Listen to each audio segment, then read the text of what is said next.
ఈ మధ్య ఈ ప్రపంచానికి ఏమైంది? ఎక్కడ చూసినా ఏదో ఒక సెన్సేషనల్ న్యూస్ వినిపిస్తూనే ఉంది. కానీ ఈరోజు వచ్చిన న్యూస్ అబ్బబ్బా, ఇది మామూలు సంచలనం కాదు. ఇది ఒక పొలిటికల్ భూకంపం. మొత్తం ప్రపంచ రాజకీయాలనే తలకిందులు చేసేసింది. ప్రపంచం మొత్తం ఒక్కసారిగా ఉలిక్కిపడింది. కేవలం 48 గంటల్లో, అంటే రెండే 2 రోజుల్లో భారతదేశం వేసిన ఒక ఎత్తుకు అమెరికా, పాకిస్తాన్, చైనాలకు మైండ్ బ్లాక్ అయిపోయింది. వాళ్ళ ప్రాణాలు గొంతులోకి వచ్చినంత పనైంది. ఏకంగా ఆఫ్ఘనిస్తాన్లోని అత్యంత డేంజరస్ బాగ్రామ్ ఎయిర్ బేస్లో మన త్రివర్ణ పతాకం, మన భారత జెండా రెపరెపలాడుతున్నట్లు రిపోర్ట్లు వస్తున్నాయి. ఇది వింటుంటేనే గూస్ బంప్స్ వస్తున్నాయి కదూ. ఇది 21వ శతాబ్దంలో మన దేశం సాధించిన అతిపెద్ద సైనిక విజయం అని బల్లగుద్ది మరీ చెప్పొచ్చు. ఎందుకో తెలుసా? ఈ బాగ్రామ్ ఎయిర్ బేస్ ఉంది చూశారు, ఇది ఏదో చిన్నపాటి ఎయిర్పోర్ట్ కాదు. ఇది ఒక చిన్నపాటి సిటీ. 2 భారీ రన్వేలు, 100 విమానాలు పార్క్ చేసేంత ప్లేస్, పెద్ద పెద్ద హాస్పిటల్స్, వేల మంది సైనికులు ఉండేంత వసతి. ఇలాంటి బేస్ను అమెరికా 2 దశాబ్దాల పాటు, అంటే 20 ఏళ్ల పాటు తన అతిపెద్ద సైనిక అడ్డాగా వాడుకుంది. మొత్తం ఆసియాను, రష్యాను, చైనాను ఇక్కడి నుండే కంట్రోల్ చేసేది. ఇలాంటి చోటు నుండి అమెరికా వెళ్తూ ఆఫ్ఘనిస్తాన్ దీన్ని మళ్ళీ ఎప్పటికీ వాడుకోకూడదని, దిక్కులేక మళ్ళీ తమ కాళ్ళ దగ్గరికి రావాలని ఒక దారుణమైన ప్లాన్ వేసింది. కావాలనే అక్కడున్న ప్రతి దాన్ని నాశనం చేసి శిథిలావస్థలో వదిలేసిపోయింది. కానీ వాళ్లే తవ్వుకున్న గోతిలో వాళ్లే పడ్డట్టు అమెరికా ప్లాన్ రివర్స్ అయింది. వాళ్ళ పప్పులేమీ ఉడకలేదు. ముందుగా బాగ్రామ్ ఎయిర్ బేస్ నుండి వస్తున్న ఈ ఫోటోలను, ఈ విజువల్స్ని చూడండి. ఇవి ఇప్పుడు ప్రపంచాన్ని కుదిపేస్తున్నాయి. జరిగిన కథ ఏంటంటే, కేవలం 48 గంటల క్రితమే ఆఫ్ఘన్ తాత్కాలిక ప్రభుత్వం ఇండియాకు ఒక బంపర్ ఆఫర్ ఇచ్చిందట. అమెరికా మమ్మల్ని ముంచేసి వెళ్ళిపోయింది, మీరు వచ్చి ఈ బేస్ను తీసుకోండి, మాకు సాయం చేయండి అని అడిగినట్టు సమాచారం. మన దేశం కూడా ఒక్క క్షణం ఆలోచించలేదు. తనదైన స్టైల్లో డిప్లొమసీ నడిపి ఆ ఆఫర్ను వెంటనే ఓకే చెప్పేసింది. ఈ విషయం ఎంత ఫాస్ట్గా జరిగిందంటే అసలు ప్రపంచం నిద్రలేచేలోపే కథ మొత్తం మారిపోయింది. 48 గంటల్లోనే మన ఇండియన్ ఎయిర్ ఫోర్స్, మన ఎయిర్ ఫోర్స్కి చెందిన భారీ C-7 గ్లోబ్ మాస్టర్ విమానాలు బాగ్రామ్లో ల్యాండ్ అయిపోయాయి. మన వ్యూహాత్మక సామాగ్రిని, అంటే స్ట్రాటజిక్ ఇన్వెంటరీని దించడం కూడా మొదలుపెట్టాయి. ఇదేదో చిన్న సంఘటన కాదు. ఊరికే ఎయిర్ బేస్ను లీజుకు తీసుకోవడం అంతకన్నా కాదు. ఇది ఆసియా నడిబొడ్డున పాకిస్తాన్, చైనాల నెత్తి మీద భారతదేశం కోసం ఒక శాశ్వత సైనిక అడ్డాను ఏర్పాటు చేయడం. భారతదేశం మొత్తం బాగ్రామ్ ఎయిర్ బేస్ను ఒక పెద్ద మిలిటరీ కంటోన్మెంట్గా మార్చే పనులు కూడా స్టార్ట్ చేసిందని ఇన్సైడ్ టాక్ వచ్చింది. ఇప్పుడు అసలు స్టోరీ ఏంటో, అమెరికా ఎందుకు అంతలా షాక్ అయిందో, ఎందుకు అంతలా కడుపు మండుతుందో వివరంగా చెప్పుకుందాం. అంతకంటే ముందు మీరు మా ఛానల్ సబ్స్క్రైబ్ చేసుకోకపోతే వెంటనే సబ్స్క్రైబ్ చేసుకోండి. కామెంట్ సెక్షన్లో మీరు ఏ సిటీ నుండి ఈ వీడియో చూస్తున్నారో రాయండి. అమెరికా బాగ్రామ్ నుండి వెళ్ళేటప్పుడు ఎంత దారుణంగా ప్రవర్తించిందంటే, కావాలనే మెయిన్ రన్వేను బాంబులు పెట్టి పేల్చేసింది. ఎయిర్ ట్రాఫిక్ కంట్రోల్ ATC సిస్టమ్ను ముక్కలు చేసింది. రేడార్ సిస్టమ్ను కాల్చేసింది. చివరికి శాటిలైట్ కమ్యూనికేషన్ వ్యవస్థను కూడా నాశనం చేసిపోయింది. వాళ్ళ ప్లాన్ చాలా క్లియర్. ఆఫ్ఘనిస్తాన్ను దిక్కులేని వాళ్ళను చెయ్యాలి అని. ఈ బేస్ను రిపేర్ చేయాలంటే బిలియన్ల డాలర్లు అవుతుంది. ఆ టెక్నాలజీ ఆఫ్ఘన్ల దగ్గర లేదు. అప్పుడు వాళ్ళే మన కాళ్ళ మీద పడతారు, ప్లీజ్ బాస్ మళ్ళీ రండి అని బతిమాలుకుంటారు. అప్పుడు మిడిల్ ఆసియాలో మళ్ళీ మన పెత్తనం నడుస్తుందని అమెరికా ఆశపడింది. పిల్లి కళ్ళు మూసుకుని పాలు తాగుతూ నన్నెవరూ చూడట్లేదు అనుకున్నట్టు వాళ్ళ ప్లాన్ ఎవరికీ అర్థం కాలేదని అనుకున్నారు. కానీ ఇండియా ఒక్క దెబ్బతో మొత్తం కథనే మార్చేసింది. ఇక్కడే మన ఇంజనీరింగ్, మన దౌత్యం పవర్ ఏంటో ప్రపంచానికి తెలిసింది.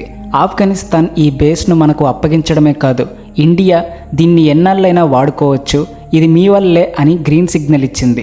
ఇప్పుడు మనమే మన ఇండియన్ ఆర్మీ ఇంజనీర్లు మన టెక్నాలజీతో అక్కడ నాశనమైన అన్ని మౌలిక సదుపాయాలను రీకన్స్ట్రక్ట్ చేయబోతున్నాం. త్వరలోనే ఈ ఎయిర్ బేస్ ఆఫ్ఘనిస్తాన్, భారతదేశం రెండిటికి శాశ్వత సైనిక స్థావరంగా మారబోతుంది.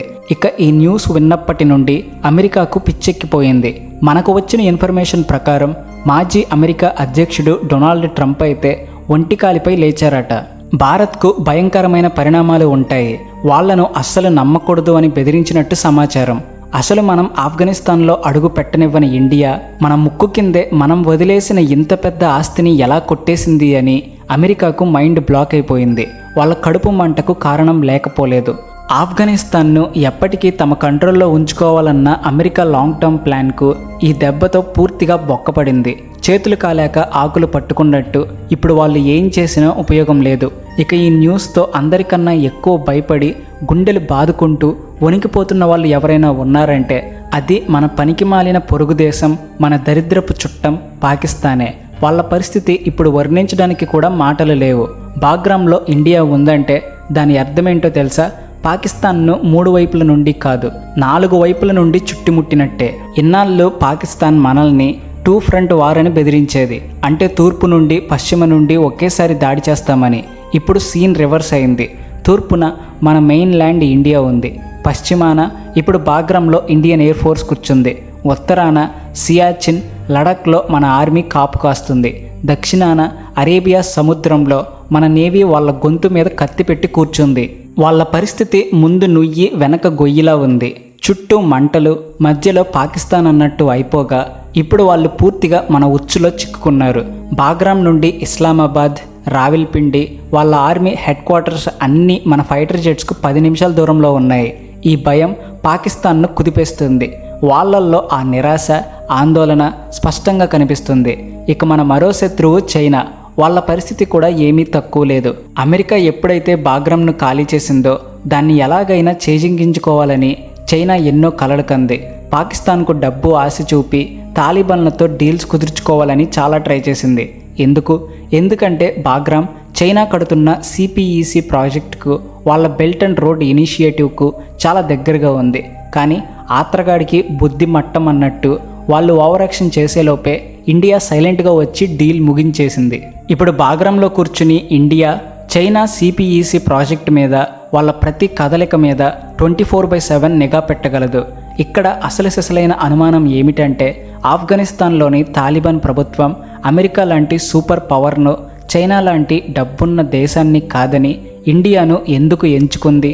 దీని వెనుక ఉంది మన దేశం చేసిన నిస్వార్థ సేవ, మన నమ్మకమైన దౌత్యం. ఆపదలో ఆదుకున్నవాడే అసలైన మిత్రుడు అన్నట్టు అమెరికా ఆఫ్ఘనిస్తాన్ డబ్బును సుమారు $7 మిలియన్ల ఫ్రీజ్ చేసి వాళ్లను రోడ్డు మీద పడేసినప్పుడు ప్రపంచం మొత్తం ఆఫ్ఘాన్ తాత్కాలిక ప్రభుత్వాన్ని గుర్తించడానికి వెనుకాడుతున్న టైంలో అక్కడి ప్రజలు ఆకలితో అల్లాడుతుంటే మనమే ముందుకెళ్ళి మానవతా సాయం చేశాం. ఇండియా ఎలాంటి కండిషన్లు పెట్టలేదు. మీరు మమ్మల్ని గుర్తించండి, మాకు అది చెయ్యండి అని పాలిటిక్స్ ఆడలేదు. ఆకలితో ఉన్నవాడికి ముందు అన్నం పెట్టు, ఆ తర్వాతే రాజకీయం అనే పాలసీ ఫాలో అయింది. లక్షల టన్నుల గోధుమలను, మందులను పంపించింది. అక్కడి పిల్లల ఆకలి తీర్చింది. మన ఈ మానవతా దృక్పథమే ఆఫ్ఘనిస్తాన్ నమ్మకాన్ని గెలుచుకుంది.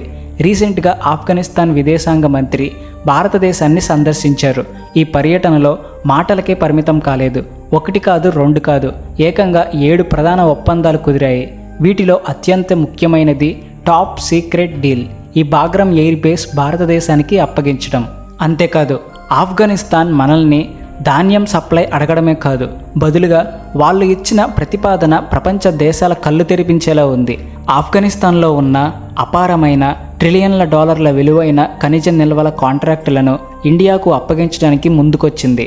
ఎస్, మీరు విన్నది నిజమే. ఆఫ్ఘనిస్తాన్లో థోరియం నిల్వలు భారీగా ఉన్నాయి. మన న్యూక్లియర్ ప్రోగ్రాంకు ఇది చాలా అవసరం. అంతేకాదు బంగారం నిల్వలు కూడా ఉన్నాయి. అన్నిటికన్నా ముఖ్యంగా లిథియం.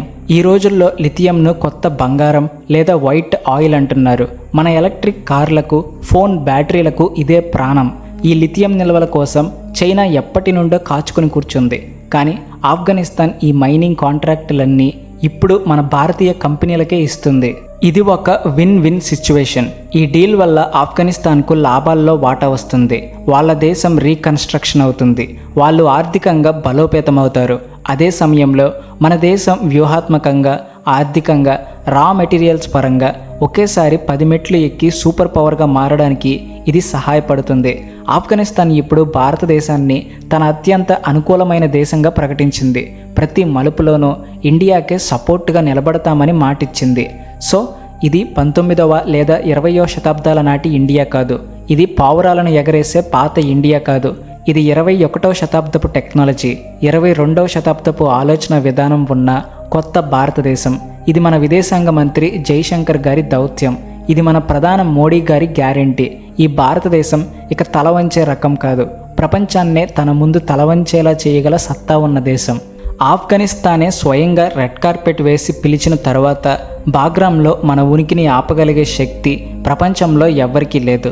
ఒకవేళ ఎవరైనా దీన్ని ఆపడానికి ప్రయత్నిస్తే ఎగిరెగిరి దంచిన పొయ్యిలోకే అన్నట్టు వాళ్లకు దిమ్మ తిరిగే జవాబులు కూడా మన దగ్గర రెడీగా ఉన్నాయి.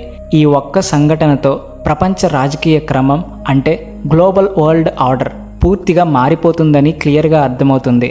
ఇండియా ఇప్పుడు గ్లోబల్ ప్లేయర్గా మారింది. తన సొంత నిబంధనలు షరతులపై ఆడుతుంది. బాగ్రామ్ ఎయిర్ బేస్లో ఎగురుతున్న మన త్రివర్ణ పతాకం అది కేవలం జెండా కాదు, అది భారతదేశం పెరుగుతున్న ఆత్మవిశ్వాసానికి, ప్రపంచంలో పెరుగుతున్న మన స్థాయికి, మన వ్యూహాత్మక శక్తికి ఒక సింబల్ లాంటిది. అమెరికాను ఎంతలా షాక్ చేసిందో ఒక్కసారి ఊహించుకోండి. వాళ్ళు కావాలని నాశనం చేసిన అదే స్థావరాన్ని ఆత్మ గౌరవం, స్నేహం అనే శక్తితో భారతదేశం ఎలా పునర్నిర్మిస్తుందో ప్రపంచం మొత్తం కళ్ళప్పగించి చూడబోతుంది.